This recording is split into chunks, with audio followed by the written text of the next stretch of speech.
Bom dia, meus queridos. Bom dia, gente. Eu estou aqui com a aula de óptica geométrica, que é a parte de introdução. Essa aula é importantíssima, tá? Assunto de prova também para vocês, ok?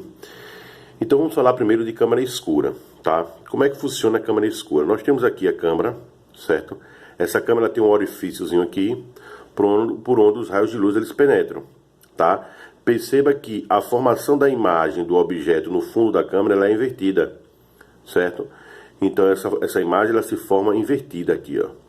Aqui nós temos esse O, que é a altura do objeto, temos o I, que é a altura da imagem, o P, que é a distância do objeto à câmera, e o P', que é o tamanho da câmera, ou a distância aqui, ó, dessa parede aqui até aqui, tá certo?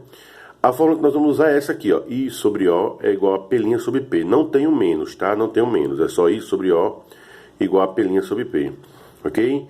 Então, a altura da imagem, a altura do objeto, distância da imagem, distância do objeto, ok? Substituição e aplicação diretamente de fórmula. Lembrando que as unidades de medidas todas têm que estar na mesma unidade. Por exemplo, se todo mundo tiver em centímetro, em centímetros. Se todo mundo tiver em metro, em metro. Tá? O padrão, o sistema internacional exige que seja em metro. Mas geralmente em óptica geométrica a gente trabalha com centímetros, ok? Aí nós temos aqui, além da câmara escura, nós temos aqui a sombra. O que vem ser a sombra? Essa questão da sombra é mais um processo matemático. Nós temos aqui, ó, eu coloquei aqui uma pessoa, coloquei aqui um prédio. Eu quero determinar a altura desse prédio.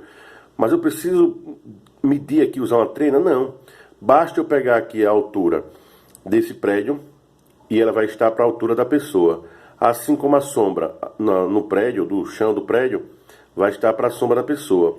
Aí a gente vai usar aí um processo matemático para resolver isso aí, uma semelhança de triângulos, praticamente, tá? Então sempre o Hzão está para o Hzinho, assim como o Szão está para o Szinho, beleza? Na associação de espelhos planos, nós temos dois tipos de associação. Ou a gente associa os espelhos formando um ângulo entre eles, os espelhos planos. Associando esse ângulo entre eles, nós vamos ter n igual a 360 sobre alfa menos 1. Esse alfazinho aqui é justamente esse ângulo aqui entre os espelhos, tá? E esse n aqui é o número de imagens. Se a gente quiser calcular o número de imagens, a gente vai usar essa formulazinha que tem aqui, ó. Tá certo? Então é 360 sobre alfa menos 1, ok? Nós temos também uma associação de espelhos quando eles ficam de frente um para o outro. Nesse caso aqui, o número de imagens formadas são infinitas, porque cada imagem vai produzir outra, cada imagem vai produzir outra, e assim sucessivamente. Então nós vamos ter um número infinito de imagens, tá bom? Aí nós temos espelhos esféricos. Esse cara aqui cai muito no Enem, aparece muito, tanto a teoria dele, certo, como o cálculo. Geralmente é mais a teoria, tá? Então a gente tem aqui um espelho côncavo e temos um espelho convexo. Lembre que essas linhas, esses três fiapinhos aqui, esses cabelos, representam o fundo do espelho. Então a parte refletora do espelho côncavo é essa de dentro, ó. E a parte refletora do convexo é essa de fora. Aqui os cabelos significam o fundo e aqui a parte refletora, tá? Então, quais são as características de cada um? Esse cara forma 5 imagens, esse só forma uma. Mas vamos lá. Primeiro, saber os elementos geométricos. Nós temos centro de curvatura, foco, vértice e o EP é o eixo principal, tá? Esse centro de curvatura também se confunde como um raio de curvatura, certo? Centro de curvatura e raio de curvatura eles se confundem. Então, tudo faz ser chamado de centro de curvatura ou raio de curvatura, beleza? Aí eu coloquei aqui, ó. Essa óbvio que eu coloquei é para você ficar ligado quando você for montar ou descobrir qual é o desenho que forma a imagem. Por exemplo, todo raio que incide paralelo volta passando por onde? Pelo foco. Todo raio que incide no centro de curvatura volta por onde? Pelo próprio centro de curvatura. Todo raio que incide no vértice volta simetricamente pelo próprio vértice, certo?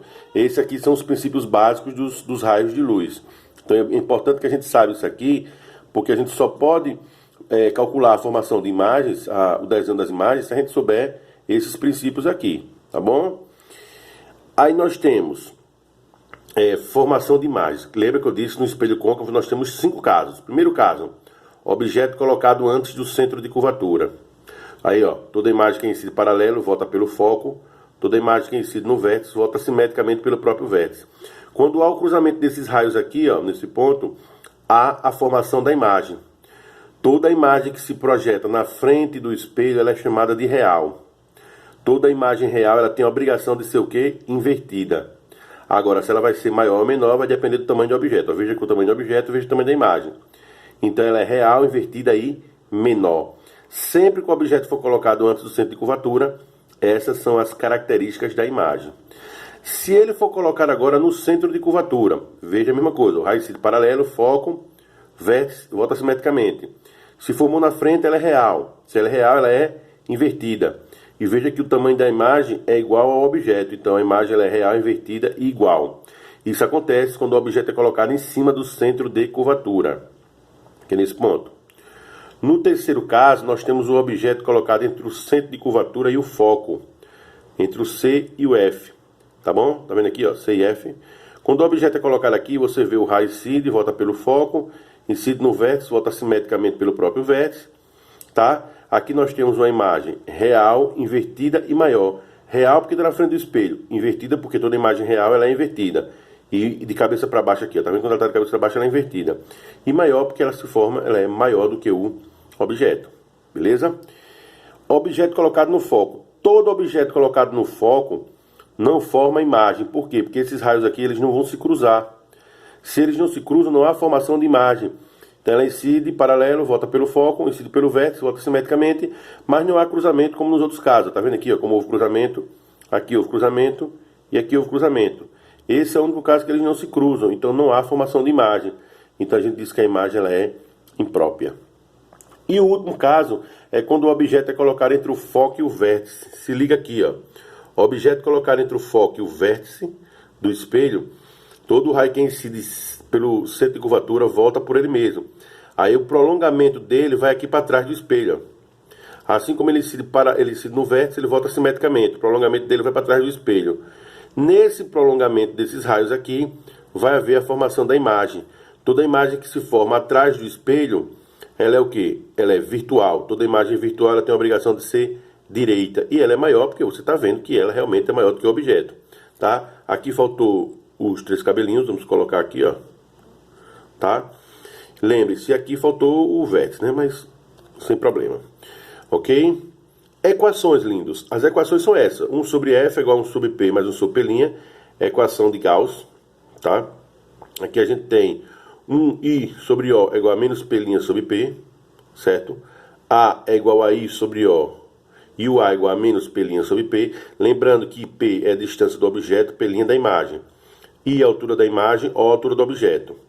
A é o aumento linear transversal. É uma grandeza adimensional, não tem unidade de medida, galera, tá? Por quê? Porque aqui a gente tem altura por altura. Então, a unidade de medida dessa altura vai ser cortada com essa, não vai sobrar unidade de medida para o A. A mesma coisa aqui, ó, distância sobre distância, as unidades de medida vão ser eliminadas e não vai sobrar unidade de medida para o A. Então, ele é uma grandeza adimensional, ok? Outra coisa, lembre-se que o foco, ele é o raio de curvatura dividido por 2. Isso aqui é importantíssimo. Por quê? Porque toda vez que ele disser assim, olha, o raio de curvatura vale 40, então o foco vale quanto? Vale 20. Se ele disser que o raio de curvatura é 50, quanto é que vale o foco? 25. E assim sucessivamente. Beleza? F é a distância focal, P é a distância do objeto, P' é a distância da imagem, como eu tinha falado, I é a altura da imagem, O a altura do objeto. E A, o aumento linear. Certo? Essas observações aqui, elas são fundamentais, gente. Isso aqui é importantíssimo mesmo para a resolução de problemas envolvendo espelhos. Toda vez que a imagem for real, o P' ele tem que dar positivo. Se ela for virtual, ele tem que dar negativo, tá? Aqui a gente tem a imagem, toda vez que o I for maior que zero, a imagem ela é direita. Se ele for menor que zero, a imagem ela é invertida. Foco maior que zero é quando o espelho é côncavo. Foco menor que zero é quando o espelho é convexo.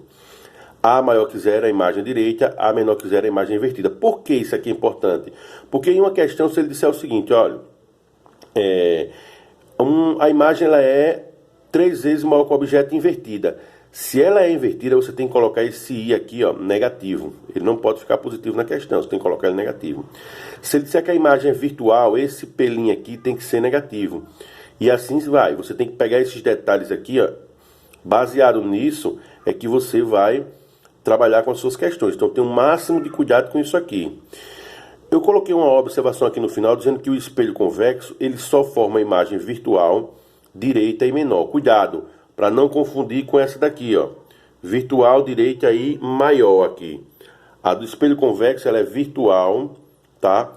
direita e menor. Tem que estar ligado nisso aí. Então, gente, isso aqui é basicamente o que a gente vai ter a primeira parte de introdução à óptica geométrica, tá? Que é a parte de câmara escura, de sombra, associação de espelhos, espelhos esféricos, formação de imagens, equações, tá? E essas observações aí que é muito importante que vocês fiquem ligados nela. Eu vou até dar uma imagem aqui nela, um close para você ficar ligado nisso aí, certo? É muito importante que vocês vejam dessa forma. Ok, meus lindos? Qualquer dúvida, é só falar comigo, tá? Manda um comentáriozinho aí que a gente tira as dúvidas de vocês, beleza?